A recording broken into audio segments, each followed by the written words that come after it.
Ini sapi grumpy amat ya. Ini kayak DevOps yang lagi ngambek gitu, ditanya, Mas, ini caranya gimana ya? RTFM, read the tit manual.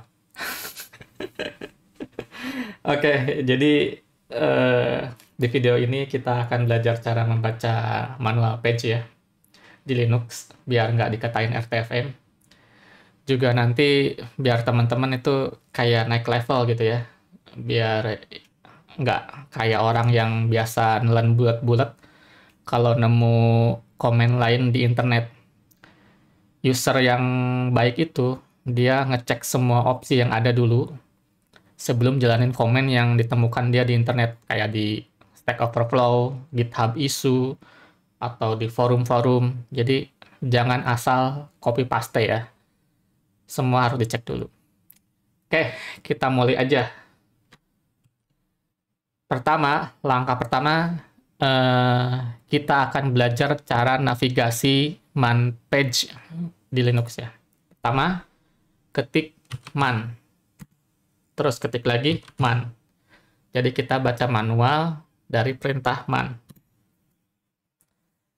Nah, ini di bagian bawah ada panduan ya. Tekan H untuk help, Q untuk quit.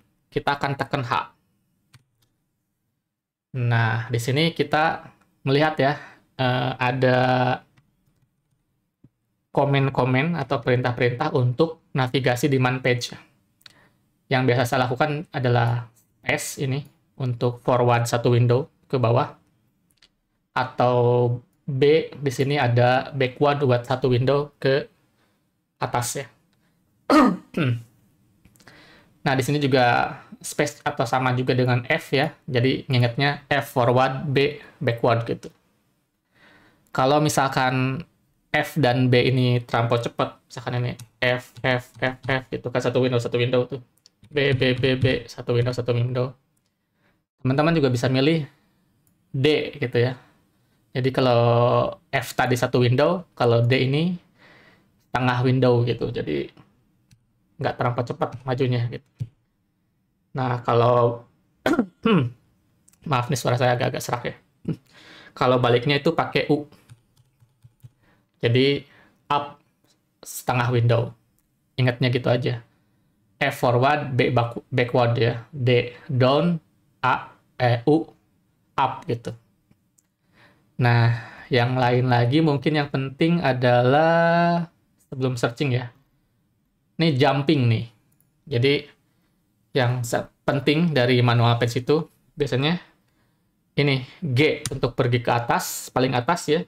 Terus Shift G untuk pergi ke paling bawah gitu, dokumen paling akhir. G kita pergi paling atas. Nah, setelah itu adalah bagaimana cara melakukan searching gitu di manual page. Karena kan manual page itu biasanya panjang-panjang ya. Ada yang panjang banget gitu. Jadi biasanya kita harus cari gitu biar gampang nyari apa yang kita mau gitu. Nah, caranya itu ini. Slash terus apa kata yang atau pattern yang mau kita cari. Contoh ya. Slash jumping. Nah, langsung match ke kata yang ada kata jumpingnya. Jadi kalau saya tulisnya huruf kecil semua, dia ngecek juga ke huruf besar huruf kecil. Tapi kalau saya ngeceknya slash jumping, ini nggak akan ada yang match gitu. Karena dia apa namanya diceknya case sensitif. Tapi kalau tulisannya huruf kecil semua, dia ngeceknya case insensitive gitu. Jadi seperti itu. Nah, kalau misalkan contohnya apa ya? One aja ya. Slash one. Nah, kalau kita mau nyari lagi yang match berikutnya, kita tidak perlu nulis lagi one lagi ya gitu. Tapi bisa pakai repeat gitu. Jadi kita tekan aja n, maka dia akan repeat search kita gitu. Sampai kita mau di mana gitu. Kalau n itu maju, kalau n besar itu mundur. Oke. Terus yang paling akhir tentunya adalah cara kita keluar dari man page ini. Jangan sampai kita neken Ctrl C gitu. Ini nggak jalan Ctrl C. Tapi kalau untuk keluar itu tekannya key gitu. Untuk keluar key gitu. Oke. Jadi itu ya cara navigasi di man page itu. Teman-teman tekan H aja, terus nanti baca semua di sini. Mana yang mau teman-teman penting. Terus ya kira-kira diingat-ingat gitu lah ya. Kalau yang saya ingat sih cuma ini aja segini, cukup menurut saya. Yang kedua, kita akan ngebahas section name. Yang dimaksud dengan section itu yang kayak gini nih. Name, synopsis, description gitu ya. Jadi kalau name ini isinya adalah deskripsi singkat dari program yang dibahas di manual page ini gitu. Terus kalau synopsis adalah sintak singkat ya dari programnya itu. Sedangkan description adalah deskripsi yang lebih mendetail gitu dari program itu. Terus ke bawahnya ada seksi-seksi yang lain ya, section yang lain ada kayak example, overview dan sebagainya. Tapi yang menarik buat saya itu biasanya adalah see also. Jadi kalau yang di sini itu biasanya adalah program lain yang berkaitan dengan program yang dibahas di manual page ini gitu. Lain-lain kayak history dan sebagainya ini strukturnya itu belum tentu seperti ini ya. Tapi rata-rata ya mirip-mirip lah gitu. Ada standarnya. Nanti kita bahas beberapa section lebih detail ya. Nah, yang ketiga, di manual page itu ada juga namanya section gitu. Tapi bukan section yang ini ya, tapi demand-nya gitu. Saya jelasin ya biar pakai contoh ya, biar nggak bingung gitu. USR, share, man.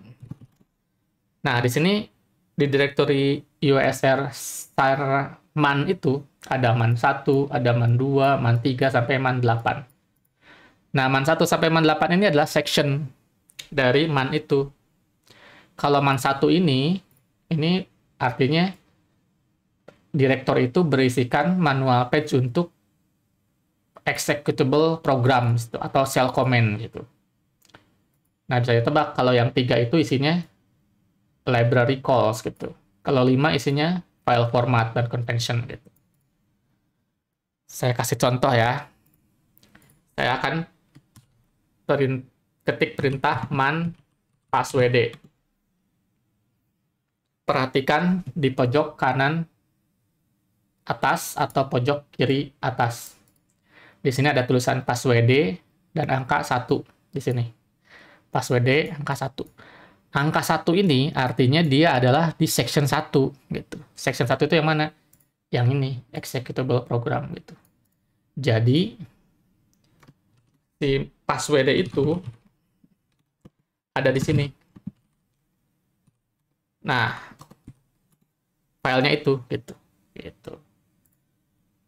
Tapi kalau kita baca ke bagian bawah ya, misalkan kita di paling bawah ada see also, di sini ada passwd 5 gitu.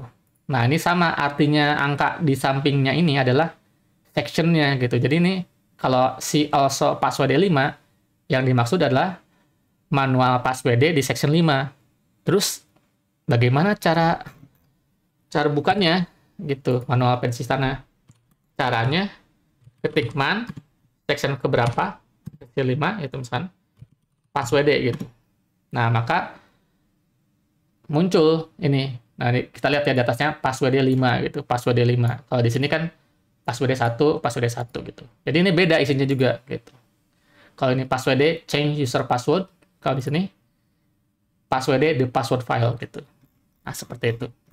Jadi teman-teman harus tahu ya. Jadi angka-angka yang di sini itu artinya adalah sectionnya gitu. Kalau kebetulan cuma ada 1 ya, filenya ada 1, kita nggak perlu nulis sectionnya. Jadi man ph passwd misalkan. Walaupun kita nggak nulis 8 di depannya, dia tetap memunculkan komennya gitu. Dan ini benar gitu, ada di section 8 gitu. Yang ini. Ya, pas sudah 8. Oke, jadi ngerti ya. Jadi di manual itu ada section 1 sampai 9 tadi yang ini. Walaupun yang 9 itu juga kadang-kadang nggak ada. Contohnya di Ubuntu ini nggak ada. Oke, see also udah dibahas. Sekarang kita bahas yang paling penting. Sinopsis.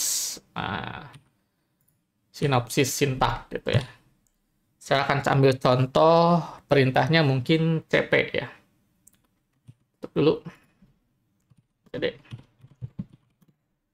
Nah, ini deskripsinya CP, copy files and directories gitu. Jadi bisa mengcopy file atau directory. Nah, di sini di sinopsisnya ada CP, terus ada bracket ya. Yang dimaksud dengan bracket itu yang ini. Nah, yang kayak gitu. Nah, itu bracket. Terus ada elipsis. Nah, ini ada elipsis 3. Elipsis itu titik 3. Nah, ini elipsis namanya. Terus, dan seterusnya gitu. Nah, ini setiap ada sintaks seperti ini yang ada di dalam bracket, itu artinya opsional. Artinya boleh diisi, boleh tidak. Itu opsional. Nah, sedangkan yang ada elipsis di belakangnya, itu artinya bisa multiple value. Jadi contohnya, copy option. Nah, ini berarti opsinya bisa lebih dari 1. Atau ini, copy option source directory. Nah, ini source-nya itu bisa lebih 1. Tapi directory-nya cuma 1. Nggak boleh lebih dari 1. Tapi source-nya ini bisa lebih dari 1. Contoh ya. Biar jelas.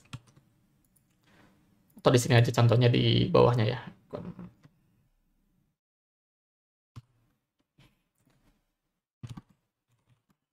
Di sini ada 5 file. Saya akan melakukan copy source ke directory. cp file 1, file 2. Jadi ini ada 2 source gitu. Direktorinya testdir. Bisa kan? Gitu. Jadi boleh gitu. Sekarang saya mau pakai option. Jadi kalau di man cp ini saya mau pakai option min v yang artinya verbose gitu ya. Maka saya lakukan seperti ini, min v file 3. Oh, saya akan pakai format yang ketiga ya. Min t testdir file 3 file 4. Nah, file 3 file 4 di copy ke testdir ya. Nah, ini udah ada 4 file di sana. Nah, sekarang saya mau bikin opsinya 2 gitu. Saya pingin mengcopy file 1 sampai 5, tapi kalau filenya udah eksis di testdir itu tidak akan di-copy lagi. Nah, itu opsinya adalah min n, kalau nggak salah. Ya. Do not overwrite existing file gitu. Jadi opsinya adalah cp min vn. Saya misalkan file 1, file 2, file 3, file 4, file 5. Ini kan bebas ya. Karena tadi kan source-nya itu bisa banyak, berapapun itu. Sampai ada limit argumen ya. Itu ada limit argumen itu. Kalau nggak salah berapa puluh ribu gitu. String. Nah, ini ke directory. Direktorinya testdir gitu. Jadi, file 1, file sampai file 5 akan saya copy ke testdir. Tapi kalau filenya exist, tidak akan di-copy. Nah, ini karena file 1 sampai 4-nya udah ada, yang di-copy cuma file 5 saja. Nah, itu contoh dari penggunaan sintaks ini gitu. Jadi, yang perlu diingat ada satu, kalau ada bracket, itu artinya opsional. Terus kalau ada elipsis di belakangnya, itu artinya bisa multiple value. Gitu. Jadi itu ya yang perlu diingat. Nah, sisanya teman-teman ya tinggal baca aja ke bawahnya. Apa namanya? Option-optionnya gitu yang mau dicari atau apa. Atau misalkan ya, biasanya begini, dari internet kita menemukan opsi misalkan komen seperti ini, tar zxpf filename.tar.gz misalkan gitu.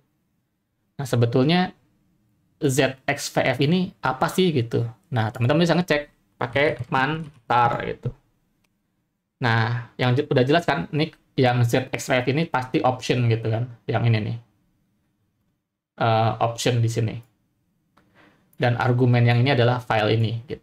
Nah, berarti kita tinggal cari Z itu apa, X itu apa, V itu apa, F itu apa. Biasanya option itu dimulai dengan dash gitu, walaupun di Tara boleh ditulis boleh enggak gitu. Jadi Z, kita cari yang Z, kasih koma di situ, enter. Nah, min Z di sini artinya gzip gitu. Jadi file ini formatnya gzip gitu. Dan memang iya, kalau yang gzip itu biasanya dikasih nama extension gz gitu. Terus X, kita cari lagi. Cara nyari kan pakai backslash ini kan. Nah, backslash dash X, kasih koma, enter. Bukan X yang ini yang kita cari. Nah, karena forward udah nggak ada nemu lagi, mungkin bukan di bawah sini, tapi ada di atas gitu. Jadi kita nyari backward gitu ya, pakai N besar. Nah, itu ketemu ya. Jadi min X ini artinya ekstrak. Jadi cara ini itu sebetulnya untuk nge-extract file gitu. Min V, kita cari ya, min V, bukan V yang gede ini. Nah, ini yang benar, V yang kecil. Artinya verbose. Jadi kalau kita melakukan ini, file yang ada di dalamnya itu akan dimunculkan di dalam outputnya gitu, yang udah diekstrak. Terus min F, salah ya, min F, koma, nggak nemu di bawah, berarti udah di atas mungkin. Nah, artinya file archive gitu. Jadi file apa yang akan kita ekstrak gitu. Nah, dengan seperti ini, teman-teman nanti jadi yakin gitu, oh iya, opsi ini memang benar seperti yang saya butuhkan gitu. Jadi kira-kira nanti kalau ada nemu lagi komen yang ada di internet, teman-teman nanti bisa ngecek sendiri. Oh, fungsinya dari opsi-opsi ini tuh apa? Oh, sintak yang kayak gini tuh sebetulnya artinya apa? Gitu. Jadi gampang sekali ya. Kalau udah bisa baca manual page gitu ya. Nah, yang terakhir adalah mungkin teman-teman kalau melakukan man sendiri hasilnya kayak gini gitu ya, nggak berwarna. Kok yang saya tampilkan tadi di apa di halaman di awal-awal gitu kok berwarna gitu. Itu karena saya pakai ZSH dan di ZSH saya itu pakai plugin namanya Color Man Page gitu yang ini nih. Jadi inilah yang membuat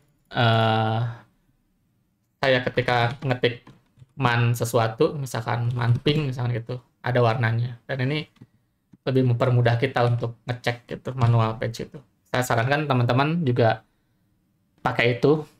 Jangan takut kalau pakai ZSH itu. ZSH itu apa ya? Cukup kompatibel dengan Bash gitu. Jadi nggak banyak perbedaannya. Nah, kalau tertarik dengan itu, teman-teman bisa lihat di blog saya.